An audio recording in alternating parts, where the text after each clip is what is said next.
je vais faire de la sociocritique, mais soft, si je puis dire. Je suis pas ici, je crois, pour faire assaut de théorie. Donc, c'est simplement l'esprit de cette perspective-là que je vais garder, parce que, ma foi, j'en ai un peu l'habitude et c'est là-dedans que je me sens bien. Donc, il va s'agir pour moi de relier des mises en texte, des mises en forme littéraires à la sémiosis sociale, comme on dit chez nous, c'est-à-dire à la façon dont une société se représente ce qu'elle est, ce qu'elle a été et ce qu'elle espère devenir.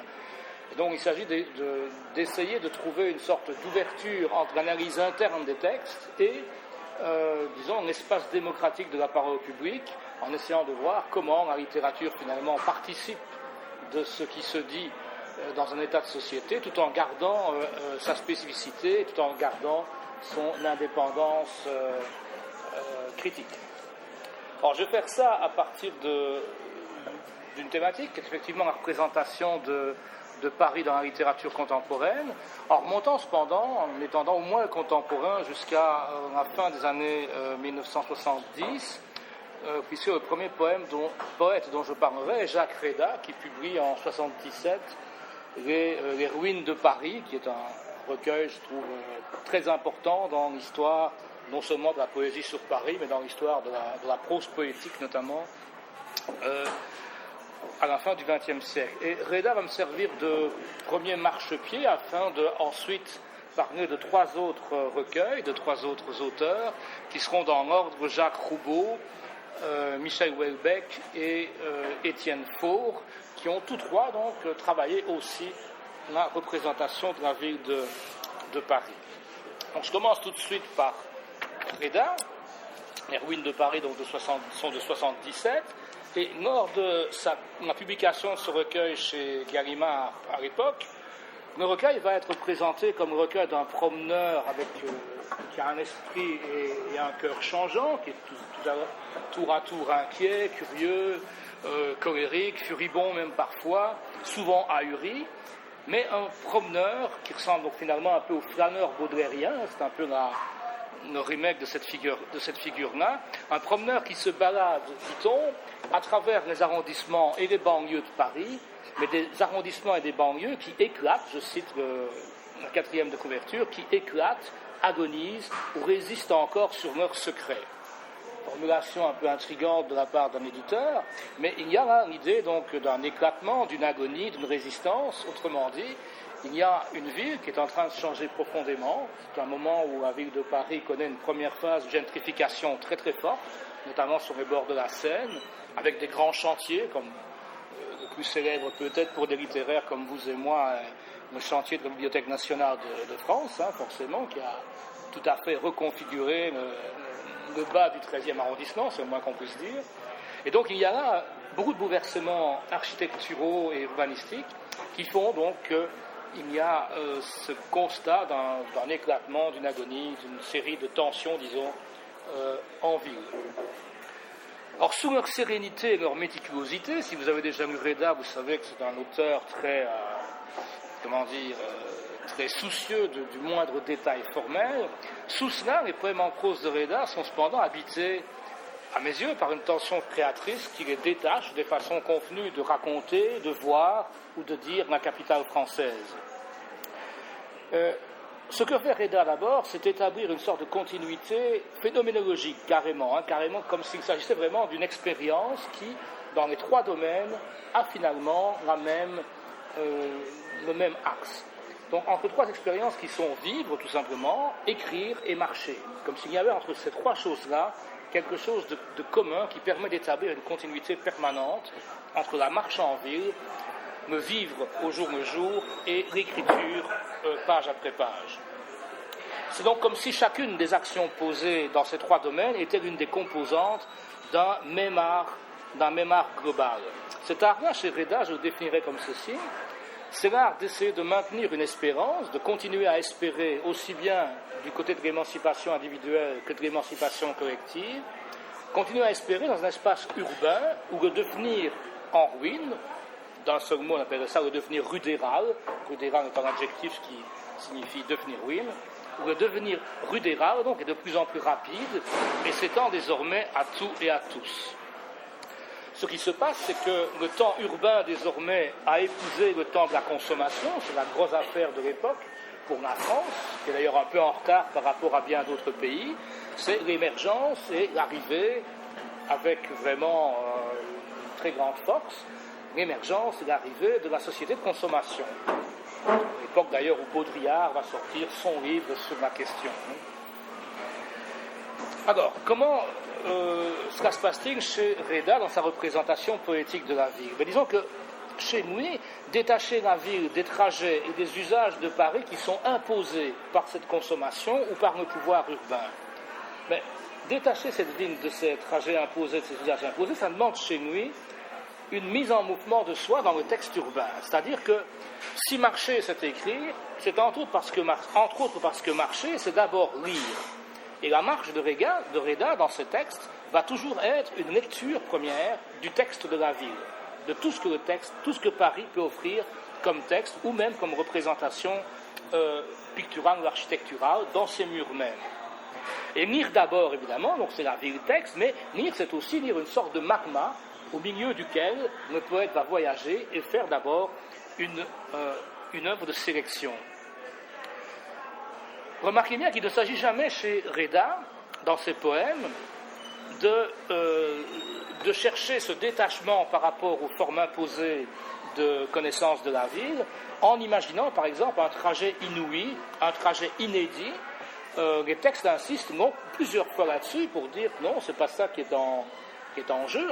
Essayer de trouver un trajet comme ça inouï ou totalement, imperçu par les gens. D'une part, ce serait illusion, d'autre part, ça ne servirait à rien, et pire que cela, ça reconduirait en fait les naïvetés que l'on vend aux touristes.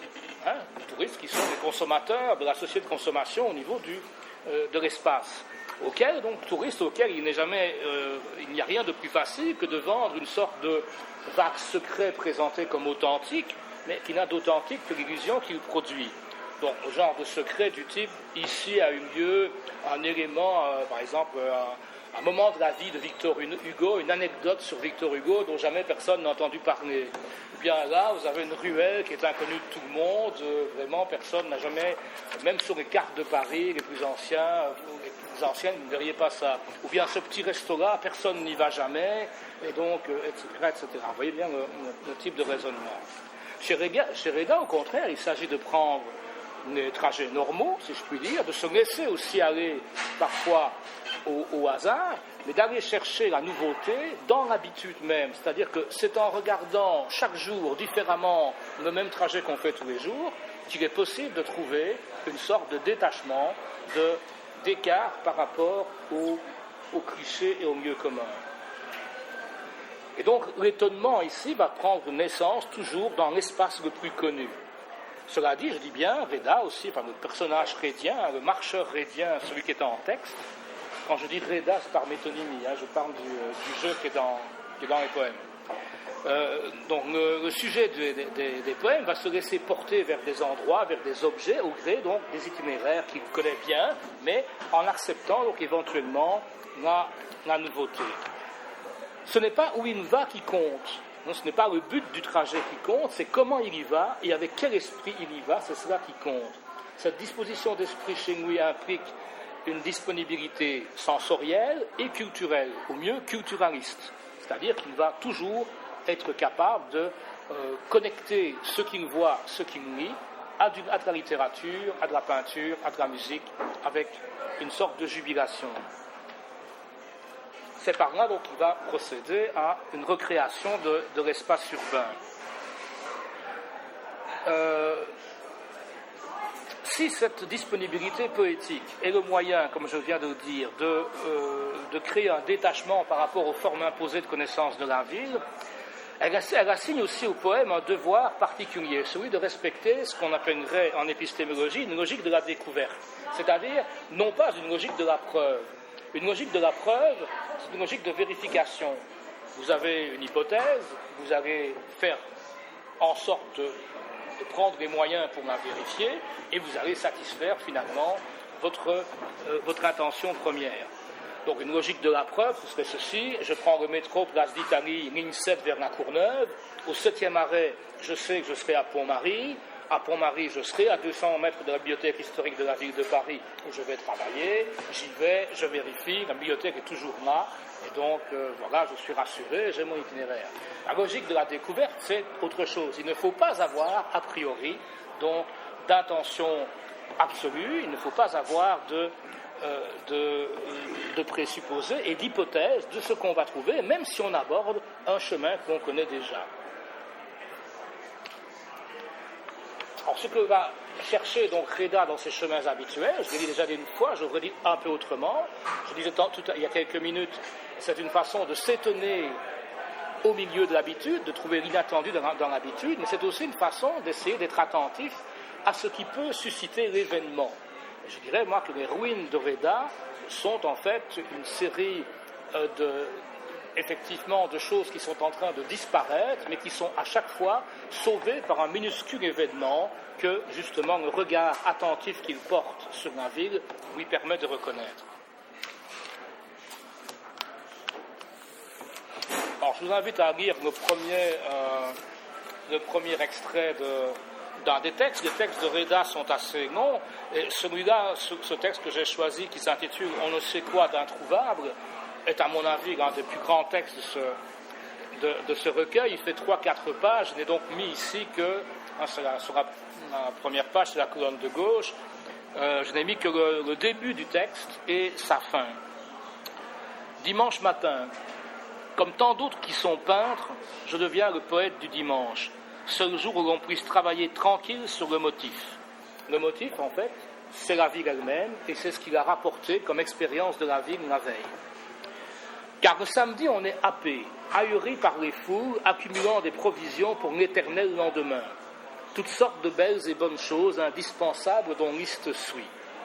Alors, là, donc, le dimanche, il est le poète du dimanche. Le samedi, ce qu'il identifie là, c'est en fait le rituel de la société consumériste. La société de consommation française à l'époque fait que le samedi, c'est là que tout le monde va faire ses courses. Et donc, lui a fait la même chose, ne se distingue pas, il est bien au milieu du peuple parisien, ce n'est pas un poète distant de la masse, pas du tout, il a fait exactement la même chose, mais dans un tout autre esprit que ce que la société de consommation demandait. On va découvrir ce tout autre esprit en regardant justement les achats qu'il a faits. Remarquez aussi l'expression « l'éternel lendemain », qui désigne de façon critique, justement, l'un des mécanismes de la société de consommation. C'est-à-dire que c'est une société qui vous oblige à tout le temps faire un achat pour sortir du présent. Et donc, en fait, vous ne vivez jamais dans l'instant où vous êtes. La société de consommation fait qu'en fait, vous achetez quelque chose pour avoir du plaisir après. Vous êtes toujours donc l'homme ou la femme du projet, vous êtes toujours non dans le présent à vivre, mais dans le lendemain à rêver. Donc, évidemment, le lendemain, vous êtes tenu de recommencer pour la semaine suivante, de recommencer pour renouveler le lendemain. C'est ça que s'appelle l'éternel lendemain. Alors, voici la première des 10 haltes que Reda fait dans son trajet. Je n'ai reproduit que celle-là. Vous allez voir comment ça marche. Premièrement, rue de la Banque. 6 bouteilles de rouge ordinaire. Et ce n'est pas sans raison que, depuis des années, je vais souvent prendre mon ordinaire si loin de chez moi. Il y a là, en effet, derrière un rempart de moutarde et de grandes tours de bonbons en vrac, un homme d'une culture insondable, d'un goût très sûr, d'une douceur et d'une probité vraiment évangéliques. Ici-bas, parmi nous, la triple réincarnation en un seul être émacié à fine moustache de Thomas d'Aquin, François de Sales et François d'Assise, pour le pinard. À haute voix rêveuse, il médite, suggère, disserte, pénétrant tous les repris de votre âme de buveur qu'il illumine de sa miséricorde et de son savoir. Cependant, comme je renacle toujours à trimballer mes bouteilles vides, je paye le supplément pour la consigne d'un cœur limpide, évangéliquement, 19 francs 20. Autrement dit, à peu près 3 € pour 6 bouteilles de pinard. Vous voyez que c'est bon marché. Bon. Alors, le texte est soigneusement écrit comme vous le voyez. J'ai déjà dit que il opère dès son début une critique du rituel de la société consumériste, à savoir les courses obligatoires le matin. Mais ce qu'il va chercher, d'une part, vous voyez que ce sont des choses très simples, le gros rouge ordinaire, d'une part, et l'achat se fait à un endroit où justement il y a un événement qui permet l'inattendu, c'est-à-dire qu'il y a là une espèce de presque de saint ou de mage, le mot évangélique revient 2 fois, donc il y a quelque chose qui disons, cristallise, d'étincelle cette figure du marchand qui ressemble à un vieux Socratique en train de parler, de vanter les mérites du vin. Et donc à chaque fois, évidemment, le verbiage, le verbe du marchand peut changer et peut créer, donc peut faire événement. Or ce genre de mécanisme-là, donc chercher à la fois des choses ordinaires, des produits extrêmement précis et qui n'ont pas vraiment donc un prix faramineux par rapport à la société de consommation qui pousse toujours donc à la consommation justement. Et ce qu'il va chercher, moi, oui, finalement, c'est une sorte d'absolu. Ce n'est pas l'absolu que cherchait le poète romantique. Ce que vous avez ici, c'est un absolu matérialiste et épicurien. Ce qui domine ici dans l'achat, c'est d'une part le plaisir qu'il a, et deuxièmement, la capacité de rencontrer la culture en ce monsieur qui est là, et qui ressemble donc à ces 3 théologiens majeurs qui étaient Thomas d'Aquin, François d'Assise et François de Sales. Les itinéraires et achats à travers Paris vont se multiplier. Donc, rue de la Banque, vous avez 6 bouteilles de rouge ordinaire. Évidemment, rue de la Banque, vous voyez aussi le contraste entre le rouge et la Banque. Rue Saint-Honoré, il va acheter 3 paquets de Leduc. Les Leduc sont des cigarettes très particulières. Elles étaient faites en Belgique. J'en ai fumé quand j'étais jeune. Ça arrachait la gueule de façon majeure. Donc, c'est vraiment un goût très, très particulier. Et trouver des Leduc, ça demande vraiment beaucoup de recherche parce que c'est une toute petite entreprise qui fait très très peu de cigarettes, donc c'est un machin pour intoxiquer majeur.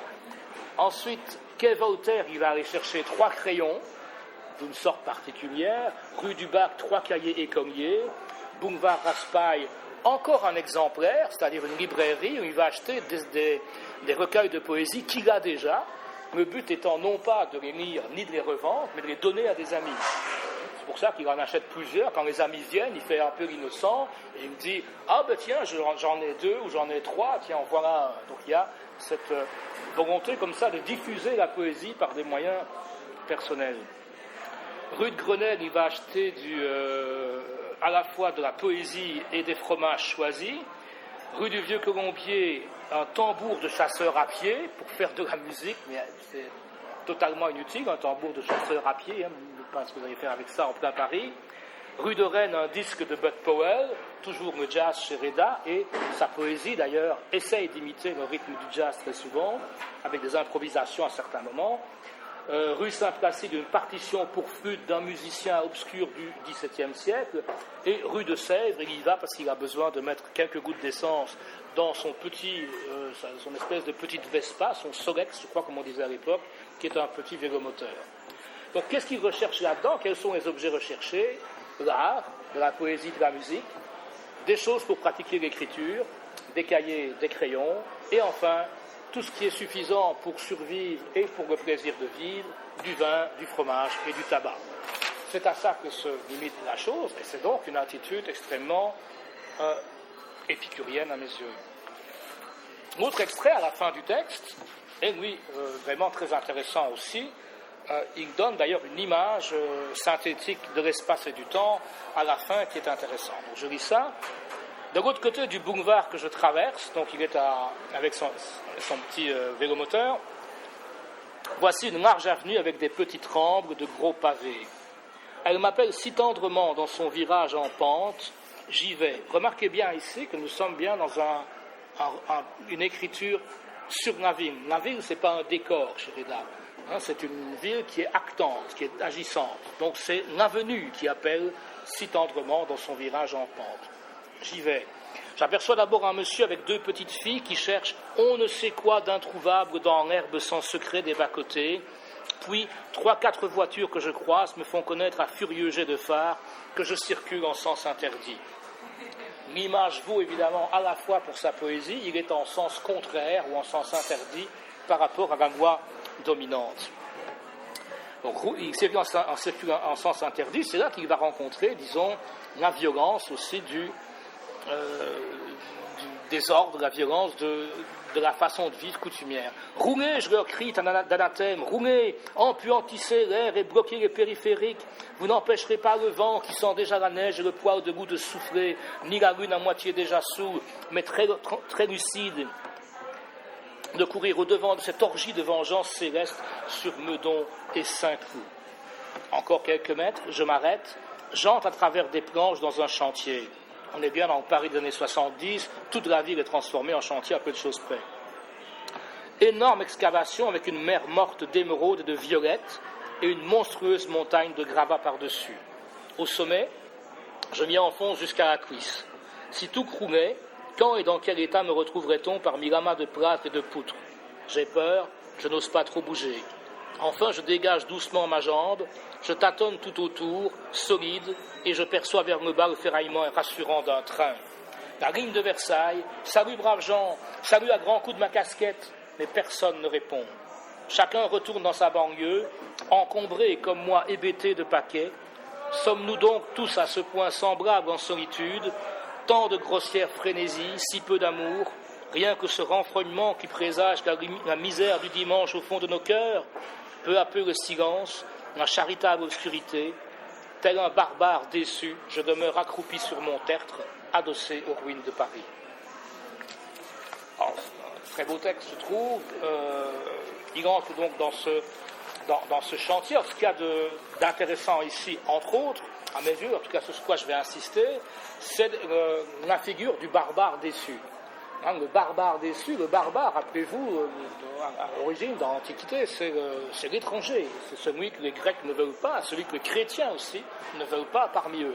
Donc c'est l'étranger à la croyance générale, l'étranger à l'ordre nouveau qui s'est imposé à la ville de Paris. Ce barbare déçu est au milieu de déchets, et il y a même des émeraudes et une violette. Et des violettes, les émeraudes, j'imagine, ce sont les rocs qu'on a cassés et qui prennent une couleur bleue sous la violence de la coupure par les outils. Et on est ici dans une sorte de remake de la figure du chiffonnier baudelairien. Si vous avez déjà lu les travaux de Benjamin sur Baudelaire, vous savez que Benjamin va aller repérer une figure importante chez Baudelaire qui est le chiffonnier moderne étant celui qui, dans la ville de Paris, circule en ville, ramasse des déchets de vêtements essentiellement, et avec ça, va pouvoir revendre ces déchets pour que quelqu'un refasse des vêtements complets à partir de ces haillons que le chiffonnier a ramassés. Et le chiffonnier baudelairien est évidemment l'analogone, le personnage analogue du poète qui, lui, prend des haillons de langage dans la ville et recompose un poème avec cela. Ici, on a, disons, grosso modo une reprise, mais une reprise tout à fait, déceptive, puisque si Reda fait bien effectivement un recueil avec des ruines et avec tout ce qu'il y a autour de lui, y compris avec ce qu'il y a ici dans ce chantier, la fin du texte dit bien, le texte parle bien d'un barbare déçu, c'est-à-dire qu'il n'y a pas, si vous voulez, apparemment il n'y a pas de possibilité de donner la nouveauté, de communiquer la nouveauté à d'autres personnes que le barbare. Le barbare est là et il est seul, il voit des gens passer, ils sont dans le train, dans le RER de la ligne Versailles, et donc chacun est emmuré dans son propre temps, dans les wagons, et personne ne lui fait signe, en sorte que s'il y a ici une reprise du chiffonnier, c'est un chiffonnier qui ne parvient pas à communiquer le fruit de sa cueillette. Deuxième chose, l'image finale, je demeure accroupi sur mon tertre adossé aux ruines de Paris. On a ici ce que Bakhtin appellerait un chronotope, c'est-à-dire une image qui conjoint, qui imbrique l'un dans l'autre le temps et l'espace. L'espace est donc bien défini, c'est un talus avec un train qui passe devant, qui ne s'arrête pas, et une situation d'incommunicabilité. Le sujet qui voit le train passer ne peut donc pas, ne reçoit aucun signe des passagers. Le temps, c'est évidemment le temps de la ruine. C'est Paris en train de multiplier jour après jour les ruines, et je dirais que le nouveau commerce a besoin de cela, a besoin de tout transformer au jour le jour en ruine pour imposer la vente de la nouveauté. Donc c'est un chronotope ici, à nouveau déceptif, au moins mélancolique. Mais voilà. Je m'arrêterai là pour Reda en disant, en mettant en évidence en rappelant trois choses que j'ai mises en évidence. D'une part, le mode du trajet, la marche à travers Paris. Deuxièmement, la critique du rite de la société de consommation. Troisièmement, le passage du train. Et les trois auteurs suivants, qui eux sont strictement contemporains, le recueil surtout, je les ai choisis justement parce que chacun d'eux reprend, si vous voulez, un de ces éléments du texte de Reda. Donc à la fois le trajet et la marche, deuxièmement le marché pour Michel Houellebecq, troisièmement le train pour Étienne Faure.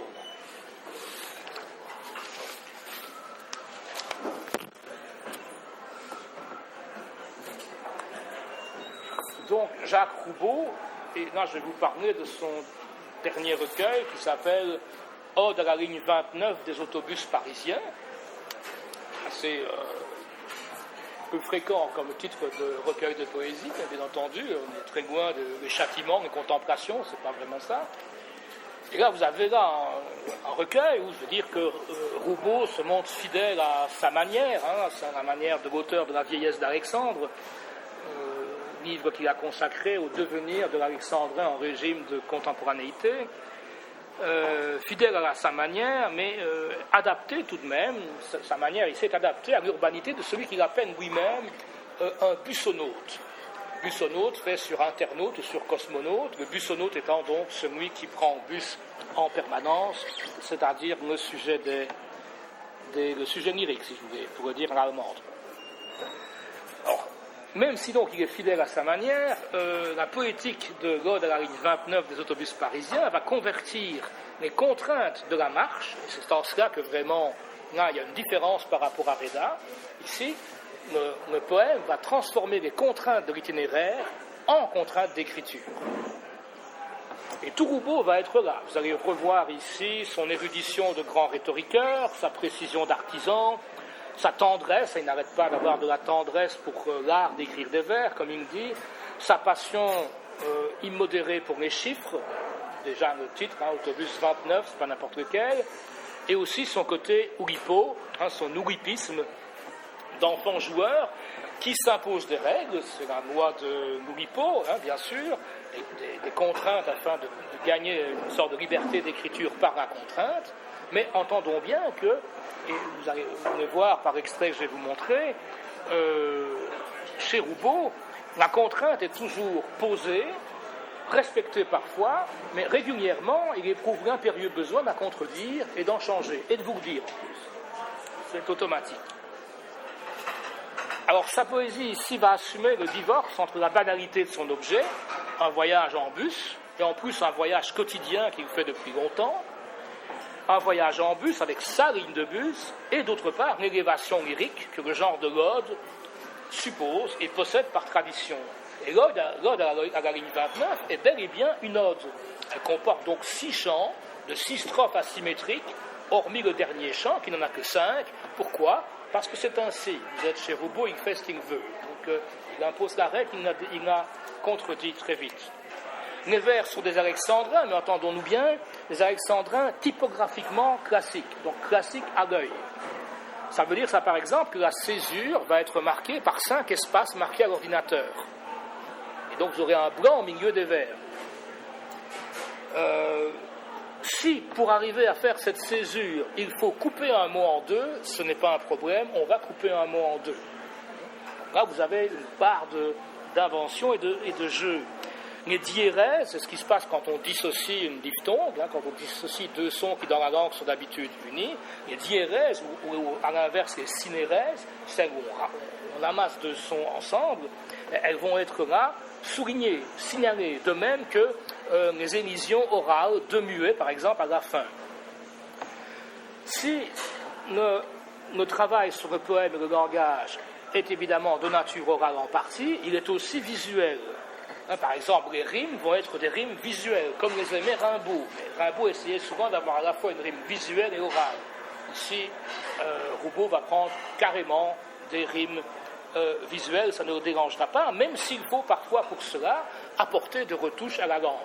C'est pourquoi, par exemple, il va, pour que le mot rime avec le mot asthme qui s'écrit A-S-T-H-M-E, comme vous le savez, pour que le mot sarcasme rime avec le mot asthme, Roubaud va écrire sarcasme, S-A-R-C-A-S-T-H-M-E.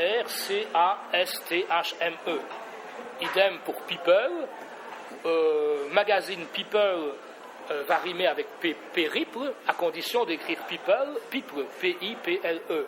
Et donc à chaque fois, donc, vous allez avoir comme ça la rime visuelle qui va s'imposer. Et bon, disons qu'une ode aussi, ça doit se chanter. Alors le chant vaut bien ici de temps en temps aussi une faute d'orthographe volontaire, et le bus vaut bien un tel honneur. Le trait scriptural le plus dynamique, cependant, va toucher la conduite des strophes elles-mêmes. Au lieu d'avoir une espèce de continuité de ton, ce que vous auriez dans une ode, l'ode à la joie de Schiller par exemple, ou bien l'ode to Aggression Hume de Keats, vous avez là une grande solennité de ton qui va être sur toute l'ode. Ici, au contraire, l'ode va accumuler des parenthèses. En d'autres termes, au bout de quelques vers, vous avez une parenthèse qui survient, qui va être elle-même coupée par une deuxième parenthèse, laquelle est bientôt squattée par une troisième, puis le bussonnaute reprend le fil de son discours premier. Après ça, il va cependant à nouveau ouvrir une quatrième parenthèse, qui n'a pas nécessairement de rapport avec les autres sur le plan de ce qui est raconté. Et puis peu à peu, il peut encore en ajouter une. Ça peut aller jusqu'à 9 niveaux de parenthèses dans la parenthèse au fil des textes. Et sachez bien que là, ma photocopie est en noir et blanc, mais je vais faire passer le texte tout à l'heure si vous voulez. Chez Roubaud, les différents degrés de parenthésisation, si je puis dire, sont marqués par des couleurs différentes. Et donc, vous avez 7 ou 8 couleurs, le noir, le rouge, le bleu, le vert, le violet, le marron, le gris, le rose et le sillon. Et donc là, vous avez une sorte de strophe gigogne. La strophe, vous avez comme les poupées russes, les poupées gigognes, vous avez toujours une poupée en dessous d'une poupée. Là, vous en enlevez une, c'est encore la même qui apparaît. C'est à peu près comme ça que fonctionnent les strophes de Gaulle. Alors, on va lire la strophe 18e. Et vous voyez, ce sont des parties du trajet qui sont à chaque fois racontées dans les strophes. Strophe 18e, de l'arrêt Bastille au marché à l'arrêt Bastille. Supposons maintenant, césure, donc 5 espaces, supposons maintenant qu'une température de 33 degrés règne autour des voitures. Ceci pour éviter la liaison qu'ils ne supportent pas. Qu'avons-nous constaté? Voyons, vous savez bien, vous ne le savez pas, mais vous ne savez rien. Le boulevard Bourdon c'est obligatoire, absolument désert. Nous connaissons l'histoire du fameux incipit de Bouvard et Pécuchet, remanié souvent afin qu'il soit parfait. Vous avez donc parfait écrit ici avec FET pour rimer avec Pécuchet. Et ceci fait allusion à la première phrase de Bouvard et Pécuchet, qui est celle-ci. Comme il faisait une chaleur de 33 degrés, le boulevard Bourdon se trouvait absolument désert. Voilà donc allusion ici à Flaubert. Vous voyez que je viens d'aller, en parenthèse, à la fin du recueil pour lire la phrase de Flaubert. Ça signifie que vous avez des notes, comme dans les travaux que vous faites à l'université, des notes qui renvoient à la fin avec des notes de bas de page. Personne dans les rues, personne sur la place, le soleil dans les cieux, rampe, mours de limaces. Or, s'il en est ainsi, le lieu nous appartient, le silence est profond, il ne se passe rien. S'il ne se passe que pouic, pourquoi prendre la peine de continuer? Non, ici c'est souligné, donc il faut dire pourquoi prendre la peine de continuer autant. Donc il faut dire nouer en une seule syllabe pour avoir le compte juste de Alexandrin. Marcher jusqu'à la Seine, nous promener un livre ancien, là il faut dire ancien et non pas ancien, ancien sous le bras, le fleuve qui s'écoule et qui ne tarit pas, ça c'est du Apollinaire. Qu'on retrouve en dessous.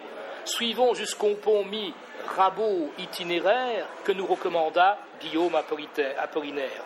Le 29 dans tout ça, c'est vrai, je m'égarais. Bon, il s'égare à la fois, je veux dire, sur le plan de la pensée de la ville, il vient de penser à d'autres endroits que ne fait pas l'itinéraire, il vient de s'égarer dans son poème aussi par cette espèce de digression littéraire et culturelle qui a ouvert le texte sur Flaubert et sur Apollinaire. Je retourne à Bastille où nous arrivons, mais planté sur le sol dur, sans y prendre racine toutefois. Ça, c'est en rouge, par exemple, ces deux vers-là. Je rêveux. Si le bus se débine pendant ma rêverie, je prendrai le suivant et mon regard parcourt exprès. Tout ça, les deux petits vers là sont en rouge aussi. Nonchalamment, tout le panorama que la vue découvre, la colonne n'a pas la majesté du Louvre. Et son génie ne m'a jamais fait les yeux doux, étant amoureux de Nini Pot-Toutou. Nini Pot-Toutou est une allusion évidemment à Aristide Bruand, auteur de la chanson Nini Pot-Chien. À nouveau en rouge, le vers suivant, le vers étant amoureux de Nini Pot-Toutou, je vois la marina du port de l'Arsenal avec ses pseudo-yachts, pour yacht, pataugeant dans l'eau sale, je vois Richard Lenoir, c'est un boulevard, mais pas Breguet serein, pas Breguet Sabin. Les manèges tournés, surchargés de bambins, et les amoureux sur leur auto-tamponneuse. Bon, on vient d'avoir là, pour finir, c'est presque difficile à lire et à suivre tellement que c'est chargé d'interventions scripturales, on vient d'avoir cependant un petit tableau parisien sympathique, presque mignon, presque naïf. Des manèges qui tournent, des amoureux sur des autotamponneuses, des enfants. Il y a là donc une sorte d'atmosphère joyeuse. Là, le texte va soudain rompre cela et revenir vraiment dans l'itinéraire et revenir à Paris. Et là, en notant lui aussi, à la manière de Reda, une absence, quelque chose qui est parti en ruine. Mais les pavés, plus de pavés, fini la gueuse, Paris n'était Paris qu'arrachant ses pavés, ça c'est Aragon. Que deviens-tu, Paris, de tes pavés privés?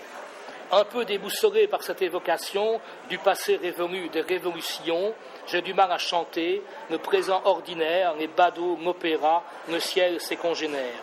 En rouge, les nuages marshmallow plus ouateux que jamais, le métro grondoyant qui vient de la râper, on n'entend pas au moins barrir une éléphante, José Maria Heredia, poète parnassien, mais des marmots piailleurs, la rose d'une infante, n'honore pas les mains d'une rosière en fleurs, tout est si très banal que ça me fend le cœur.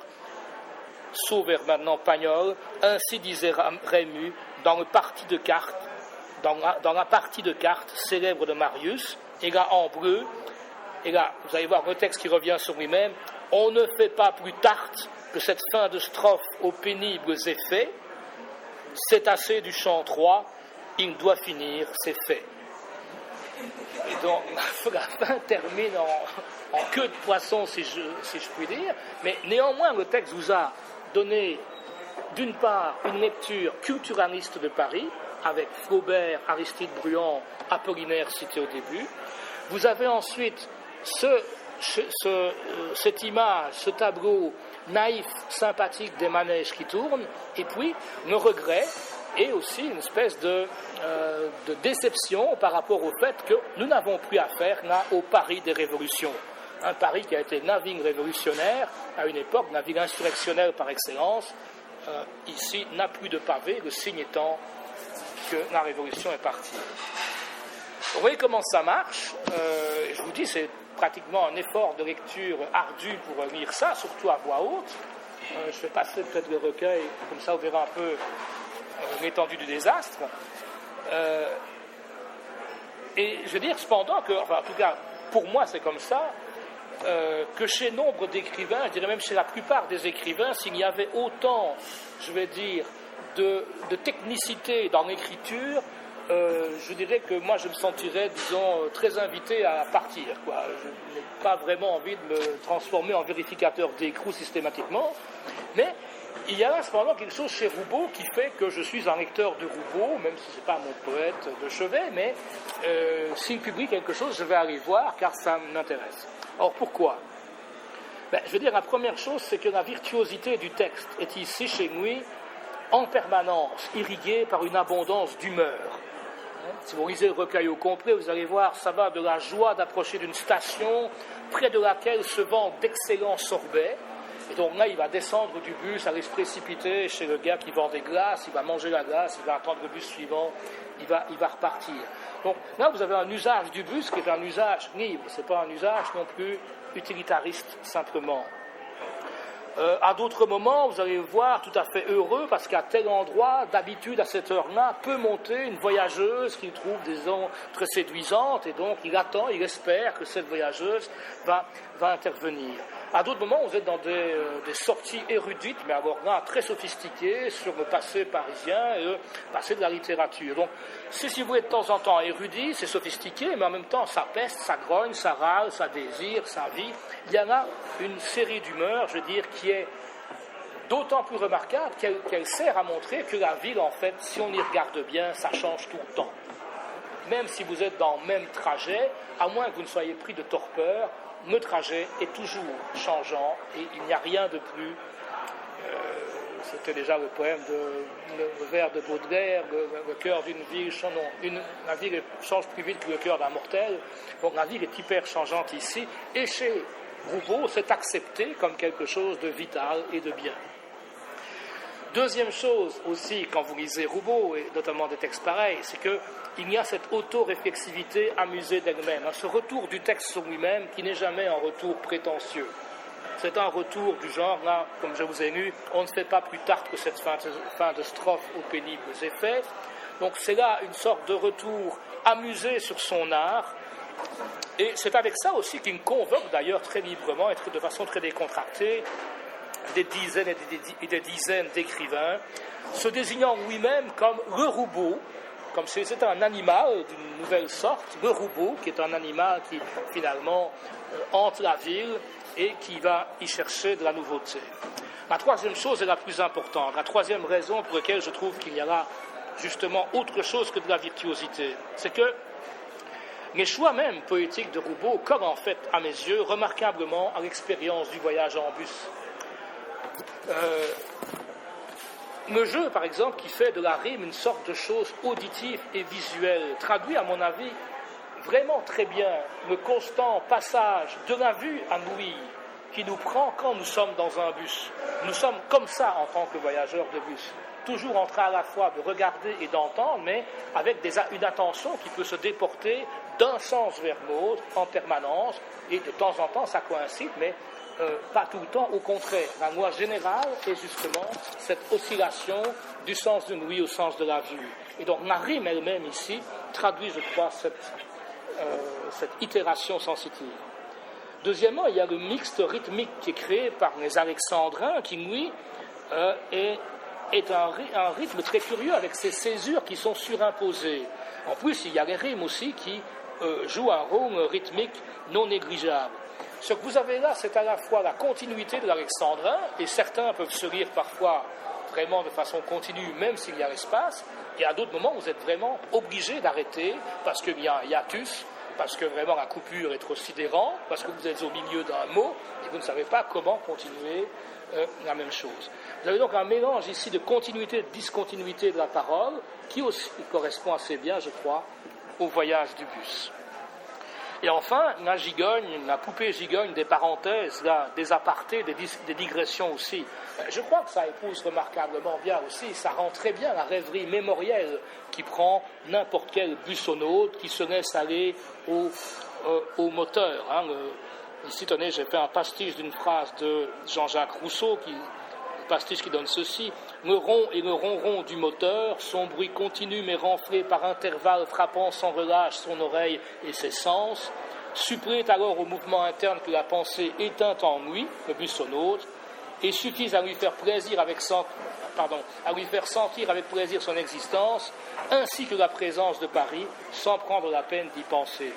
C'est exactement ce que Rousseau écrit quand il est au milieu du lac de Brienne et qu'il se laisse dériver dans sa barque.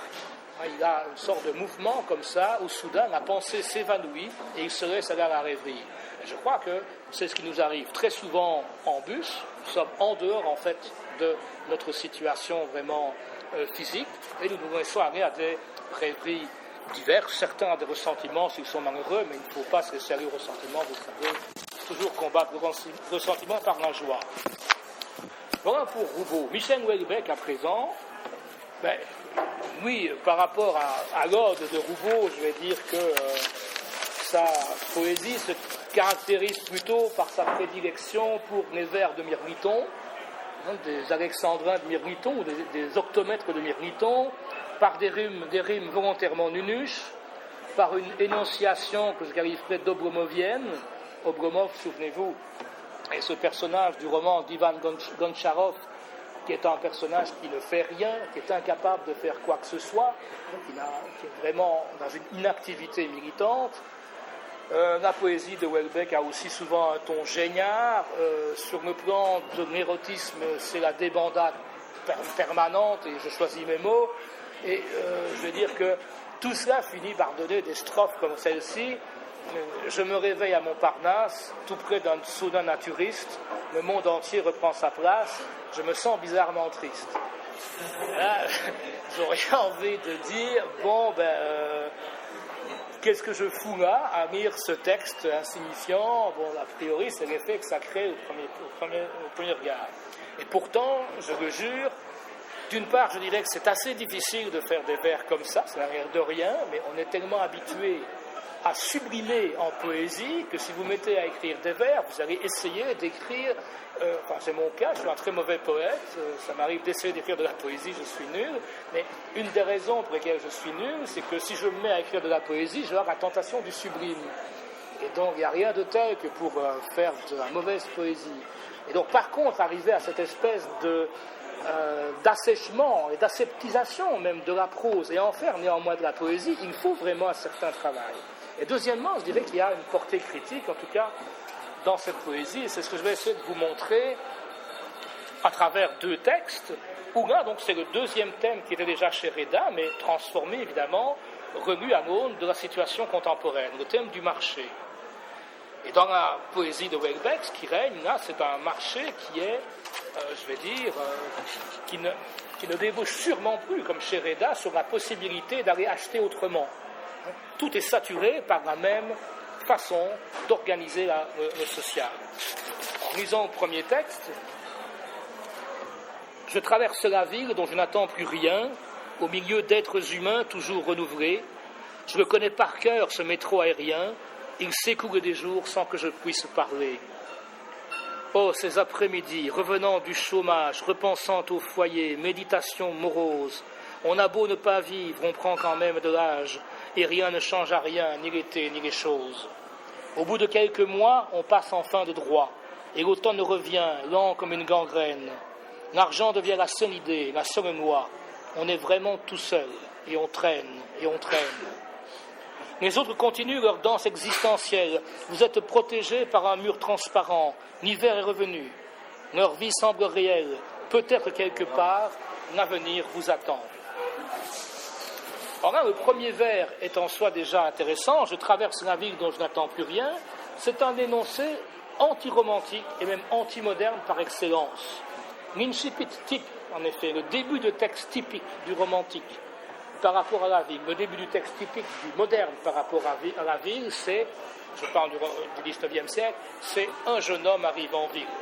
Les jeunes femmes, ce sera pour plus tard, au XIXe, n'en sont pas là. Donc, un jeune homme arrive en ville, et bien entendu, ce jeune homme arrive en ville, comme Rastignac dans le Père Goriot, plein d'idéal. Il va se confronter à la ville et en rabattre un peu de son idéal, mais devoir s'adapter pour faire quelque chose. Mais au moins, ce jeune homme qui arrive en ville attend quelque chose de la ville. Il attend même tout de la ville quand il arrive. C'est une des bases de son idéal. Ici donc, dans le texte de Houellebecq, vous avez la contradiction absolue de cet énoncé-là avec une ville, une Paris, qui n'a plus rien à offrir. Or, cette offre vide de la ville est directement corrélée à la représentation du chômage. Je dirais plutôt d'un chômage, car il faut bien voir qu'il n'est pas seulement une question de statut économique. Ce n'est pas le chômage comme au Moyen-Âge, ou bien le chômage rural de Valjean dans Les Misérables, par exemple.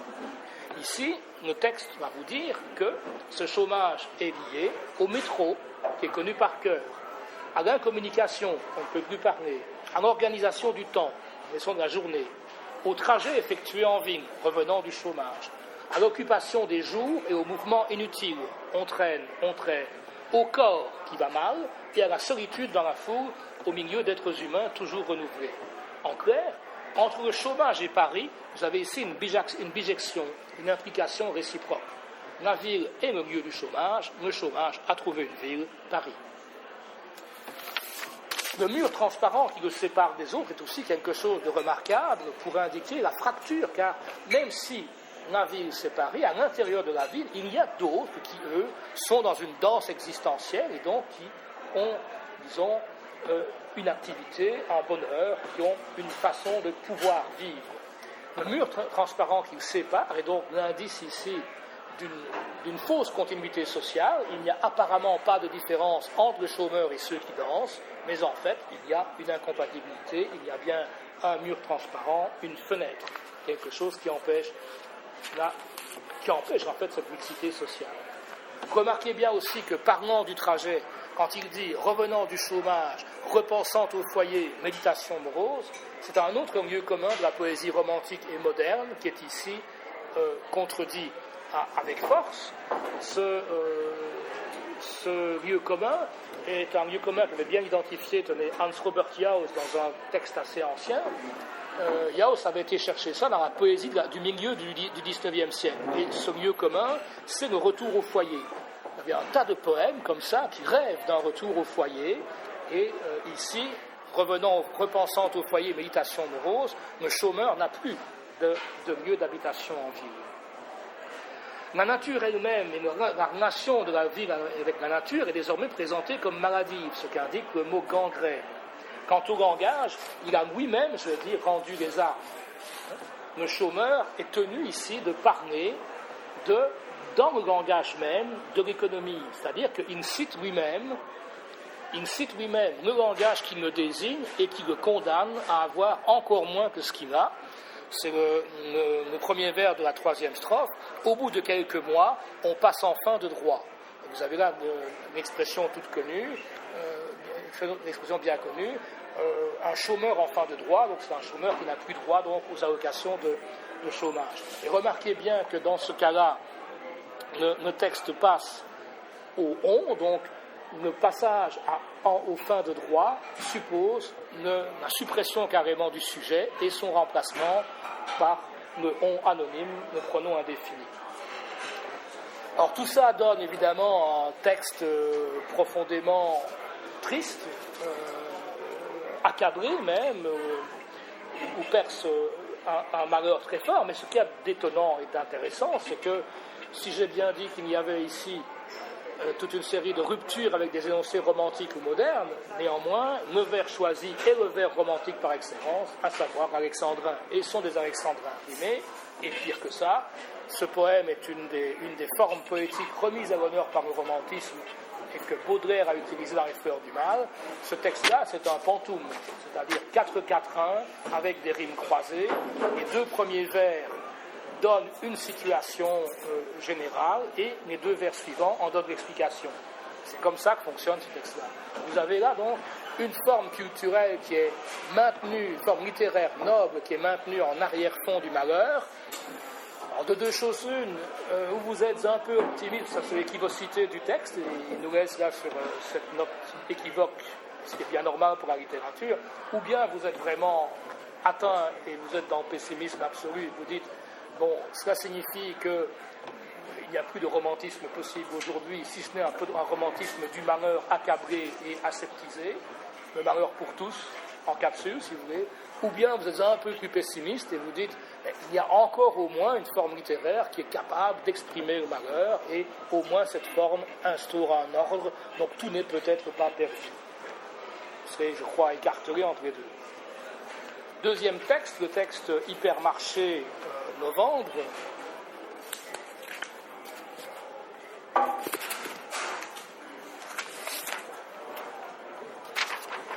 Tenez, monsieur, le texte que je vais lire là. Donc, le deuxième texte est intitulé Hypermarché novembre.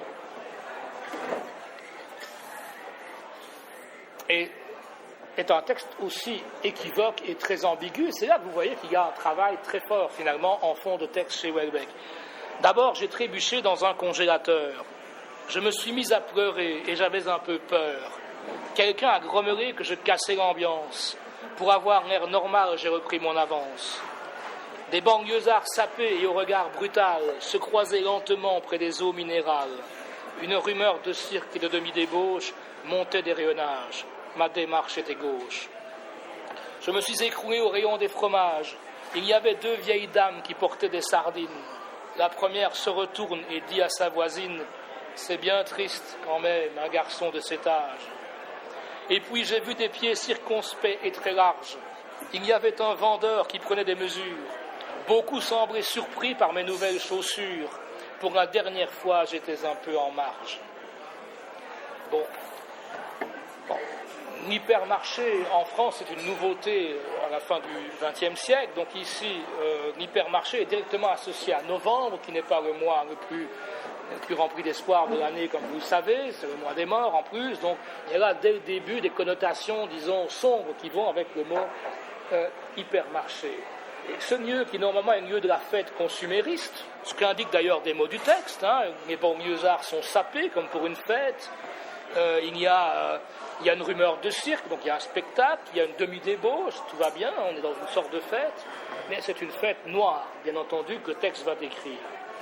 Notez bien à nouveau que hypermarché équivaut ici à Paris, c'est la même chose. La preuve, c'est le personnel du poème. Vous avez un jeune homme, il n'arrive pas en ville, il y est déjà. Il y est même dans l'institution dorénavant qui a valeur de métaphore de la ville, l'hypermarché. Donc, un garçon de cet âge, c'est un jeune homme. Vous avez un témoin anonyme, quelqu'un à grommeler, typique de la ville. Vous avez une banlieue, puisqu'il y a des banlieusards. Nous sommes toujours bien en ville. Vous avez un spectacle, une rumeur de cirque. Vous avez du sexe. Nous sommes en ville. Rappelez-vous, le premier fondateur d'une ville, c'est Caïn. Et Caïn, pour fonder sa ville, que fait-il? Il fait un enfant à sa femme et il appelle la ville du nom de son fils Enoch. Donc il y a du sexe, il y a une petite pyramide des âges, il y a le garçon en bas âge, il y a les vieilles, il y a un marché et un marchand, hypermarché et un vendeur, le tout avec la mise en vente d'objets manufacturés, un congélateur par exemple, du fromage, et ensuite il y a un mode de socialisation obligatoire donc qui est la fête. Tout ça indique que cet hypermarché est donc une ville. Ce qu'il y a de bien, c'est que ce texte croise en fait 2 récits de l'événement qui est raconté. Et à première lecture, on ne les voit pas. C'est peut-être ça qui fait rire monsieur d'ailleurs. C'est que le premier récit, si vous lisez à tête reposée, vous dites donc c'est le récit d'un marginal, quelqu'un qui aurait bien aimé l'être. Pour la dernière fois, j'étais un peu en marge. Mais qu'est-ce qui lui est arrivé à ce marginal, en fait? Et pourquoi est-il marginal? Il y a moyen de lire le texte en se disant, d'abord il trébuche, donc il se fait remarquer, ce n'est peut-être pas une bonne idée pour lui. Et la preuve, c'est qu'il pleure, il se met à pleurer, il a peur. Ensuite, quelqu'un dit qu'il casse l'ambiance, donc il est à nouveau en train de se faire remarquer, et il essaye d'avoir l'air normal. Donc il essaye de dissimuler. Pour avoir l'air normal, j'ai repris mon avance. Il vous dit ensuite que sa démarche est gauche, qu'il s'écroule. Donc sa démarche est gauche, ça veut dire qu'il marche mal, il s'écroule, ce qui est normal quand on marche mal. Les dames qui portent des sardines, ça peut être ou bien des vieilles qui ont acheté des sardines, mais ça peut être aussi des dames qui portent des sardines, c'est-à-dire des galons. Des galons, des insignes d'une fonction. Donc ça peut être... sardines, oui. des insignes d'une fonction. Oui, des galons, comme pour un caporal. Prolétaire, c'est... Non, ce sont des dames dans un magasin et elles peuvent être, si vous voulez, les agents de sécurité qui ont comme ça des choses. Excusez-moi de vous couper. Ça va. Vous avez ensuite un vendeur qui prend des mesures et puis les gens sont surpris de ces nouvelles chaussures. Je traduis. Le récit en question est en train de vous raconter qu'en fait, il y a quelqu'un qui a essayé de voler des chaussures. Il les a prises, elles ne sont pas assez à sa taille. C'est pour ça qu'il est tombé, c'est pour ça qu'il s'est fait remarquer, c'est pour ça que les dames disent c'est bien triste quand même un garçon de cet âge qui essaye de voler quelque chose. C'est pour ça que le vendeur prend des mesures afin de bien vérifier que ces chaussures-là, il ne peut pas les avoir, elles sont trop grandes pour lui. Au premier récit, vous avez là le dernier marginal. La dernière fois qu'on peut être marginal, c'est en voguant dans un hypermarché. Vous n'êtes plus en Enjolras en train de faire la révolution, vous n'êtes plus Goldfinger ou bien je ne sais quel héros du mal dans l'histoire, vous êtes quelqu'un qui essaye de voler des chaussures dans un hypermarché, dernier marginal possible. Deuxième lecture, tout aussi valable, et donc tout aussi lisible, tout aussi, défendable, et le texte est fait pour que les deux soient compossibles, c'est ça qui est intéressant. Vous avez donc la réduction d'une ville réduite donc à un marché, un hypermarché. Vous n'avez donc plus aucune des définitions traditionnelles de la ville. La définition traditionnelle vous dit une ville, c'est une église et un marché. Ou bien une église, une forteresse et un marché. Ou bien une église, une forteresse, un marché et un passage, un guide. Ici, uniquement, il reste l'hypermarché. Alors là, vous êtes en novembre, c'est le mois des morts. Vous êtes dans un lieu où il y a un congélateur. Regardez bien le texte. Il ne dit pas d'abord j'ai trébuché sur un congélateur. Il dit j'ai trébuché dans un congélateur. En clair, donc le congélateur peut être lui-même le supermarché. On est en novembre, il fait froid, c'est le mois des morts. Le congélateur, il est dedans. Il a un peu peur et il pleure, il y a de quoi. Il y a des banlieusards sapés, comme si on venait, évidemment, pour une fête qui est une fête de mort, cette fois-ci, une fête du froid. Ils s'écroulent au rayon des fromages.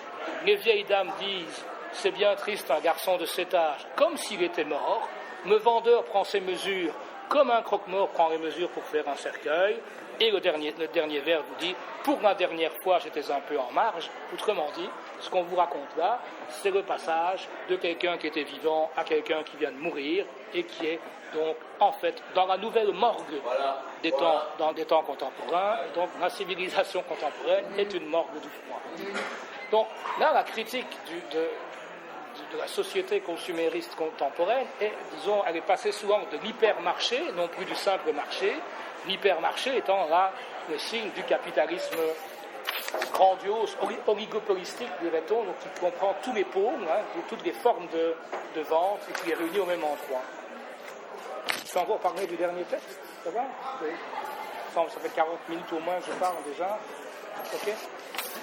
Dernier texte, un recueil qui vient à peine de sortir, et sortir à la fin de l'année passée, très bon recueil d'Étienne Faure qui s'appelle La vie bon train, parole de gare, prose de gare. Alors, c'est donc tout un recueil qui porte sur une gare, et on devine que c'est une des grandes gares parisiennes. Il y a une grande horloge, il y a au moins 25 quais, et il y a des trains de banlieue et aussi des trains qui viennent de beaucoup plus loin.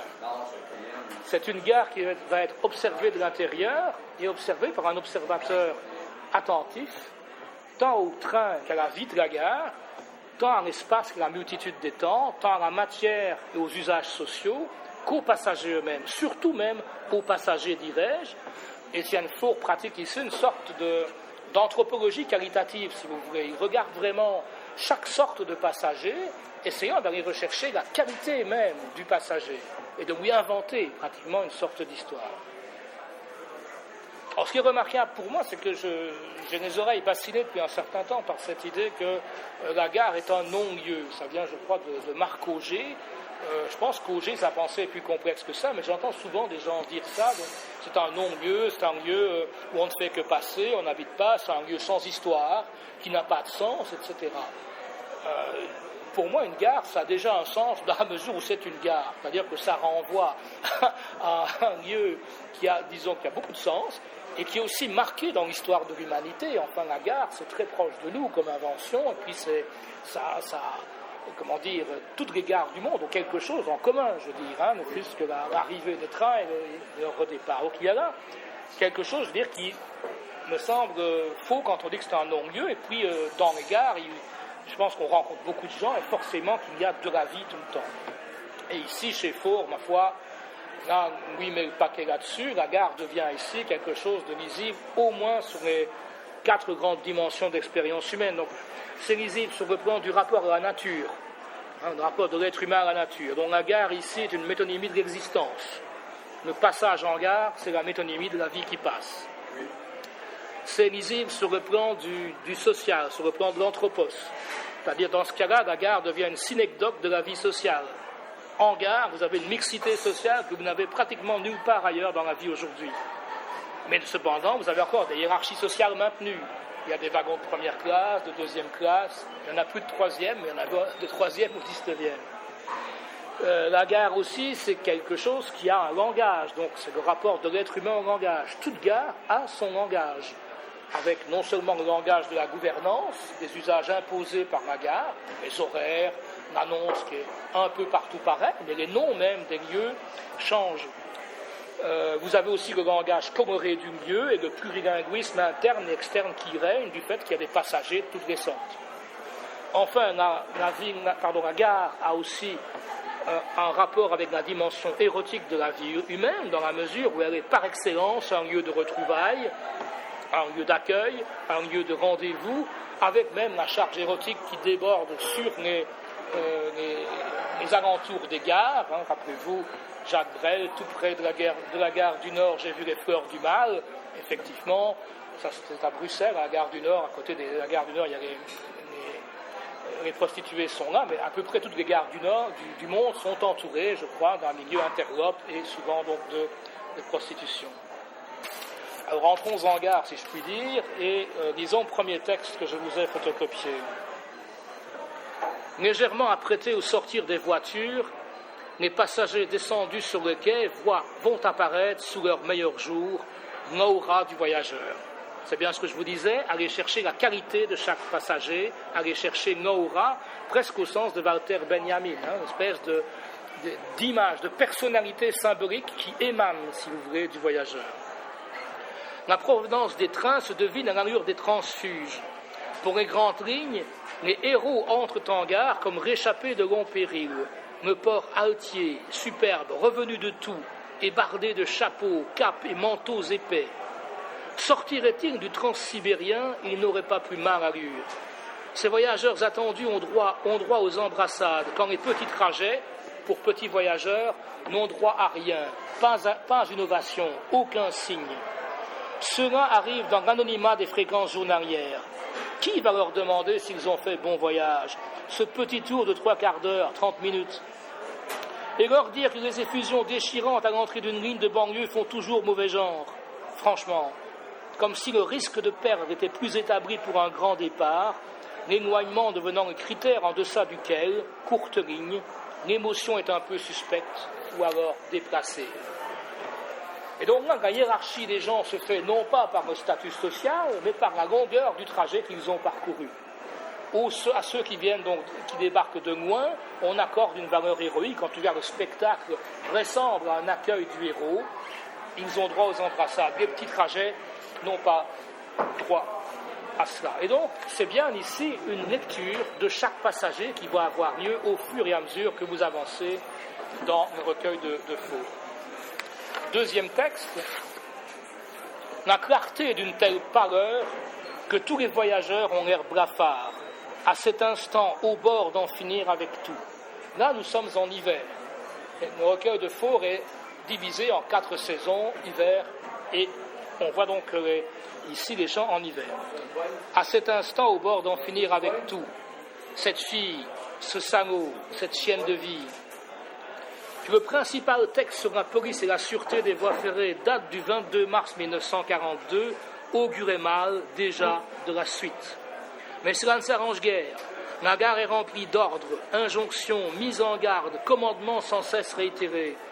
Éloignez-vous de la bordure, défense de monter en, ne traversez pas les, prenez garde haut, ne faites pas ci, votre attention s'il vous plaît, ne faites pas ça, assurez-vous de n'avoir rien, attention au départ.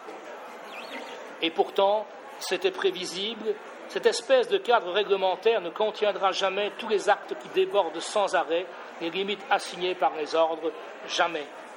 La preuve en serait l'inutile injonction des haut-parleurs, quand les corps, sans plus de perspective et suivant un projet mûr ou soudain, se jettent sous les voies, rejoignant par défaut des milliers d'Anna Karénine. Alors, texte très complexe que celui-là, où vous voyez donc dans un premier temps des voyageurs qui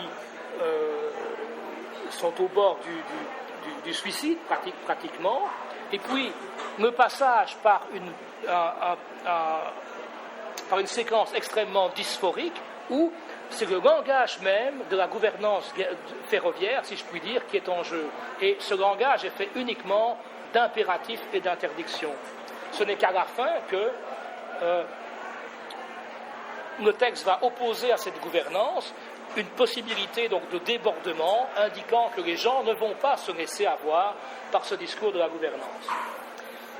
Et remarquez bien que quand je dis un passage dysphorique, la première note de dysphoricité est très forte, puisque le premier commandement, la première interdiction fait allusion à un texte de police sur la sûreté des voies ferrées datant du 22 mars 1942, c'est-à-dire que c'est un texte fait sous l'occupation, quelques mois à peine avant la rafle des Juifs, la rafle du Veldiv. Donc là, le discours des ordres de la gouvernance ferroviaire est carrément identifié à une sorte de fascisme soft.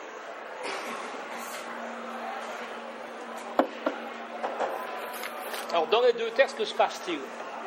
Moi, je dirais plusieurs choses. D'abord, il y a un investissement dynamique de l'observateur. Il est là avec une disponibilité totale du regard et de l'écoute. Il est prêt à transformer donc n'importe quel personnage, n'importe quel aspect de la vie quotidienne en choses significatives, en choses signifiantes. À donner là un concret, si vous voulez, une concrétude sémiotique à ce qui se passe. Deuxièmement, il y a une attention soutenue également aux effets sensitifs et émotifs qui accompagnent les moindres gestes des humains. Donc, la gare est vue ici comme un véritable vivier, comme un lieu vital, et non pas comme un non-lieu. Dans les textes, moins dans ceux-ci, mais dans d'autres textes de Faure, vous allez avoir une métaphore figée qui va traverser tout le texte, et qui, elle, mime finalement très bien le sentiment du passage que le texte est en train de décrire. Troisièmement, vous allez avoir régulièrement, comme dans le deuxième texte, la mobilisation d'un interdiscours, d'un discours externe, qui est composé des mots de la gare et surtout donc des expressions impératives. Tout ce qui ordonne la vie, tout ce qui donne des ordres aux gens. Et cela va être pointé et en contrepartie, il va y avoir donc une sorte de valorisation du débordement, du fait que les gens ne vont pas se laisser avoir par ces ordres-là. C'est un débordement qui renvoie à l'infini grouillement des individus. À la fin du texte, c'est très concrète. Elle vous dit que le speaker continue à crier ces choses dans son micro, pendant qu'en fait les gens n'en ont cure, et eux, ils se fondent carrément sous les voies. C'est-à-dire qu'en fait, ils entrent dans le métro. Et c'est comme ça qu'ils sont sous les voies des trains. Et en plus, il y a pour finir une dernière chose qui joue ici dans le travail de Faure, un travail qui est une critique de la gouvernance ferroviaire et de la gouvernance urbaine, une sorte de louange accordée, disons, au débordement, au désordre, au grouillement des individus. Il y a deux signes qui ont ici un rôle de pivot intertextuel très intéressant et très fort. Dans le premier texte, c'est ceci: sortirait-il du transsibérien, il n'aurait pas plus Maralure. Et même Maralure renvoie à l'auteur de ce grand texte, que vous connaissez sûrement, l'un des plus grands recueils écrits jamais sur le chemin de fer, et le recueil de Brest-Sandrart, la prose du transsibérien et de la petite Jeanne de France. Si vous ne l'avez pas lu, je vous recommande, c'est toujours un très grand recueil, ça commence comme ceci. C'est très enlevé par rapport à Faure. En ce temps-là, j'étais dans mon adolescence, j'avais à peine 16 ans et je ne me souviens déjà plus de mon enfance.